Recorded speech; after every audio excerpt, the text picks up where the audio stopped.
Esce dall'ufficio del sindaco di Padova Giordani verso l'ora di pranzo, giura che con il collega ha parlato di casa di riposo e altre iniziative del suo comune, Noventa Padovana. Forse invece è stato l'ennesimo di una lunga serie di colloqui del segretario veneto PD con un esponente civico di peso in vista delle regionali.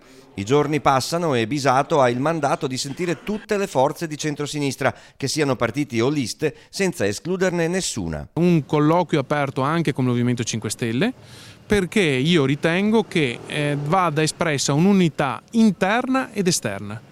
Interna significa appunto non dividerci tra di noi, avanzando ognuno una proposta propria, ma soprattutto anche verso l'esterno, perché se c'è una cosa che emerge dal voto emiliano, nulla sovrapponibile al voto veneto, se non per la richiesta delle piazze, delle sardine, dei movimenti, di tutte quante le persone di centro-sinistra che non si sentono sovraniste, di stare assieme. Fedele alla linea approvata dall'ultimo direttivo, Bisato ha una settimana di tempo per far convergere tutte queste forze, a volte molto diverse, su un unico candidato alle regionali per il centro-sinistra. Continueremo con questo schema anche nelle prossime ore per raggiungere l'obiettivo agli inizi della settimana prossima di avere una linea di condotta che ci porti ad avere un candidato o una candidata unico.